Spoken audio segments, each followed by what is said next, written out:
you mean as a practical matter or conceptually? I mean as a practical matter. Okay. I mean, I think BDS is the example, right?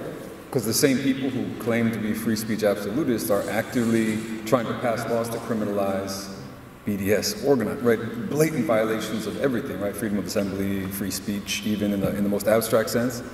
And so you know that these are hypocrites, right? And you know that the actual concrete limitations of free speech have everything to do with who has power, whose speech matters. And if you threaten that, then you become the problem, right? So if some fucking Nazi comes and speaks at UPenn and you show up and yell at this person, right? You're engaging in free speech and free assembly, but you'll find out very quickly that that is not the speech that's being respected, that's being upheld.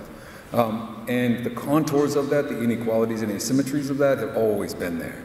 And so, for example, the attacks that I came under, at no point did I say this is an issue of free speech, because it simply wasn't. Actually, it legally wasn't. It was a question of academic freedom as a slightly different phenomenon, right? Something that protects in certain specific debated ways the members of an academic community, in which we have to remember that students are a part, right? And in which you have to make some kind of justification for someone's presence as part of that discussion, part of that debate. And I think this is a really complicated question about academic freedom, but it's already much more useful than the question of free speech, which is meant to limit the government's intervention in your speech in public spaces, right?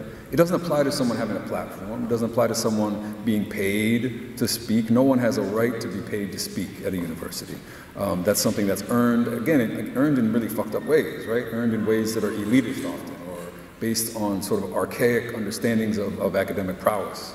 But at the same time, it just simply has nothing to do with these campaigns that we see right now, provocation campaigns by the right to use free speech as a bludgeon against academic freedom and against the left. Right, because the argument with regard to BDS in particular is we're silencing the free speech of Israeli academics or whomever.